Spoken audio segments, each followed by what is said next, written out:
What's going on YouTube? DarkWorldMOFO here with Irishman the Duelist, aka Michael Horton, who just got top 32 at YCS Austin with what deck? Dino-Fists. Dino-Fists. How was your first YCS top experience? It was awesome. I loved topping in the event. Had a great time all weekend. Just amazing. That's awesome, man. Well, first off, I definitely want to say congratulations. Everybody was proud of you. I was keeping up with you on Facebook when you were going undefeated almost the entire day. It was great watching all the updates and everything. So why don't you tell YouTube a little bit about your matchups and why you chose to play Dino-Fist? I like playing the Dino-Fist because it's got the mixture of being able to go into Logia, Dolka consistently and being able to pull those out and control what your opponent plays. And then it's also got the powerhouse of the Fire Fist being able to nuke the field and control, and then just be consistent with one card into bear into tinky into bear into tinky. And so I Definitely. was like, I love the ability to play both sides of that. Uh, but round one, I ended up playing Chaos Dragons. Pretty easy win off of that with D-Fissures on the side. And then round two, I ended up playing Gym Knights. I had to read almost everything they played, and he ended up going Shockmaster turn one. It's like game one and two, Wow. because he ended up going Summon Rabbit, remove Rabbit for double normals, card destruction. And I lost a Rabbit in four spells. I was like, oh my god. Wow. And then he's like, oh, Obsidian's effect, bring back this, overlay into Shockmaster. And like he called monster effects, so I was like, summon Gmorph Warwolf, attack, drop Lance. You just ran right over the Shockmaster. Yeah. But I was like, it took me to game three, but I had fun with that one. And then round three, I played against a pure Fire Fist build that sided into like a stun.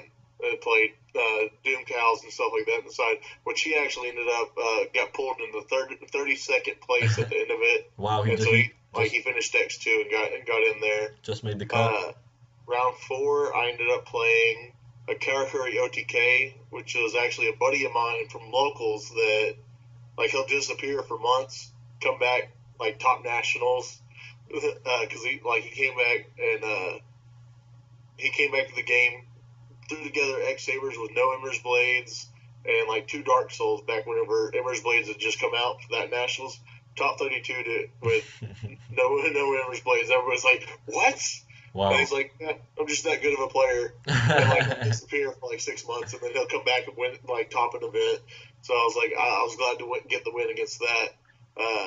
DNA surgery for the win on game three right there, because he ended up instant fusion for the Cyber Source. I flipped it, called Dinosaurs, and he couldn't synchro into anything but like Stardust. And Definitely. I wanted to say that YouTube, make sure to check the link in the description. I'm gonna post a link to his deck profile if you guys haven't seen it already. Be sure to check that out for sure. It's a really awesome deck profile. But anyway, continue with your matchups. all right, so that was the last one that took me to game three, and then round five I played Mermails. I won the first die roll I ever won that day, and I ended up going Summon Rabbit, remove for double Saber Source, set overlay into Dolka, set three, go. He draws, looks at his hand, goes, game two. And he thought I was playing Macro Rabbit, so like obviously he signed up for that.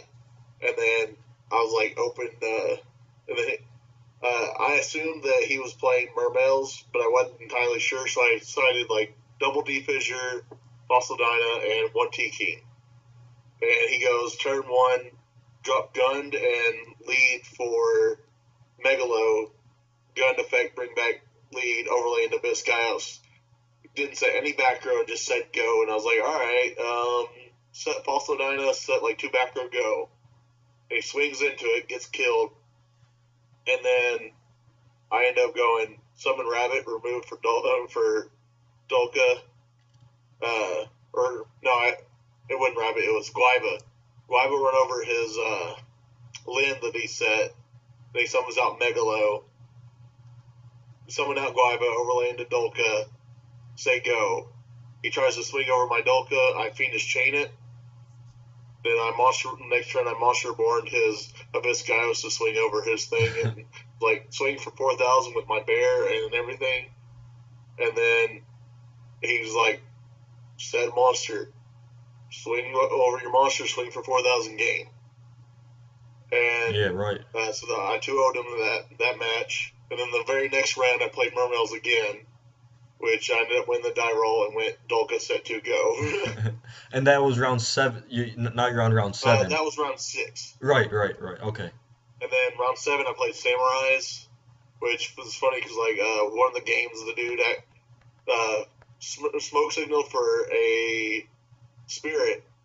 It was like normal summon, and he threw down a Kagamusha, and I was like, okay, opening move Kagamusha. I was like, and he's like, oh shit, I didn't mean to do that. He tried to grab it back and throw down a Kageki. I was like, no, first someone's good. So he had to leave it out there. No, and he's like, go with no back row and a Kagamusha and attack mode. I was like, summon bear, swing over, set Tenki, activate Tenki, search for next bear, and he ended up having to open like Kageki into spirit to overlay into something to get over the bear. I was like, all right. Summon the other bear that I searched, pitch off the Tenki, swing, set another Tenki, play it. Definitely. And just kind of wrecked him from there.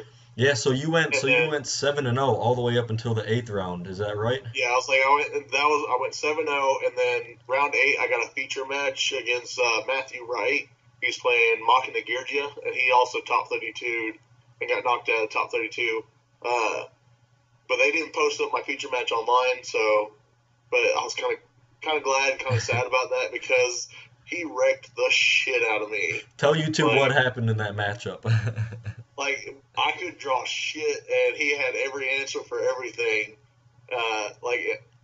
One game I thought I was going to be able to play out of it because he ends up, I set a Fossil Dyna, and he ends up going, flip Gurgi Armor, search for Accelerator, summon double Accelerator, overlay into Gigon X, detach. Wow. Search for Accelerator, special Accelerator, overlay into Gigon X, detach, search for Gear Frame, summon Gear Frame, search for Cannon. Drop double Fortress for Fortress. Drop Cannon for Fortress. I was like, hell yeah! And he goes, overlay into Big Eye, still your face down, monster swing for game. I'm like, are you serious? You wanted him to attack into that Dyna so bad. I gotta give it to him. He had every answer, so I was like, he deserved that win. Yeah. And then round 9, I got a game loss because I was out in the hall, and it took me too long to get through the line to get in. And I was playing Robbie Boyajian. However you say his last name, I'm sorry if I butchered it. He's playing Electromo TK. And I was sitting at table 6 that last round.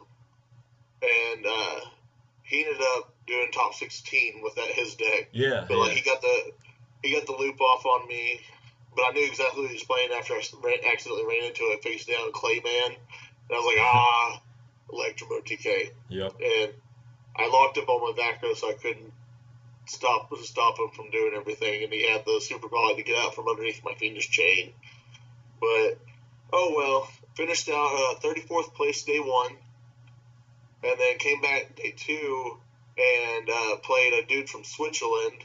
He was playing Frognarks and summoned Fossil Dyna for the win. Right. Game 2 and 3, I was like, he got me game 1, but Fossil Dyna put in work against him because it got underneath his masterpiece and over top of his everything else. Yeah, right, definitely. But I have a question real quick. Going into day 2 with 2 losses already under your belt, how nervous were you when you lost that game 1 against Frog Monarchs? I wasn't really nervous because, at that point, because, I'd already accomplished something. I had day 2. Definitely. I was like, that was an accomplishment for me, because right. I've only had one other day 2, and so I was like, all right, this is cool. I was like, I'm day 2. I was riding the high, and I was like, right. It doesn't matter if I lose, because I was like, at least I did something here, yeah. you know? And then, he got game 1, and then, I pretty much won game 2 off of just going Fossil Dyna, poke for 12, pay 1, poke for 12, pay 1, poke for 12, pay 1, game. And then, game 3 got a little bit harder. It wasn't really harder, but I went into a Tiger King and had some of the Fossil Dyna to get under the masterpiece. Eventually ended up going Tiger King, I'm going to negate my Fossil Dyna, use a bear on the field to overlay into Diamond Dire Wolf, because all he had was the one back row of the Masterpiece. Right. But I knew he had double Tragody in hand because he fought duality for both of them. And I was like, Monster Born Rabbit that you failed earlier, remove it for double Gene Warped. Use Diamond Dire to get rid of the Gene Warped and the Masterpiece. Then normal summon Fossil Diner for my hand for game. Good shit, man. Good shit. And then what about the last round of day 2?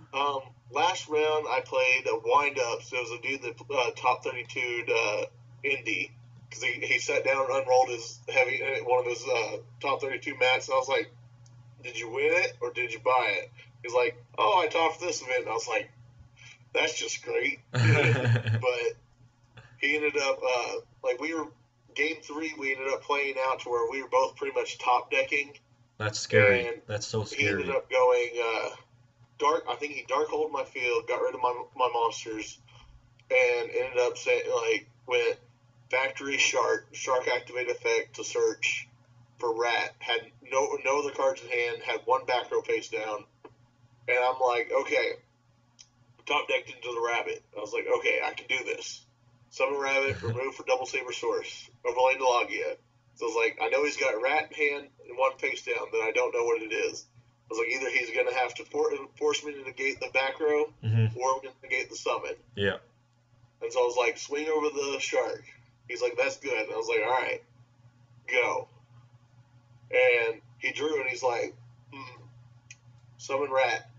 Negate party. He's like, all right, that's good. And he goes, set the back row, go. And I was like, summon, I think I summoned Fossil Dyna. And I was like, swing for game. And he flipped up both of his back rows. It was another factory and an MST. So I was like, wow. Woo. Wow. And then I bet you were really relieved when you won that match and you said, man, I'm about to be in the top 32. Like, I was still kind of iffy on whether I topped. I was like, all right, I have amazing tiebreakers because Robbie Roarson was X1 going into the last round, and so was Matthew Wright. Yeah, both of your tiebreakers top 32'd. Yeah. I was like, and as well as one of the guys that I beat, going in X2. Yeah. So I was like, I got amazing tiebreakers, so I was like, I should do well. But like, I kept asking some of the judges, and they're like, oh, like only 6 X2s are gonna get it. I was like, that doesn't make sense. It doesn't. I was like, because there was only 28 people that were better than X2 right at the end of day 1.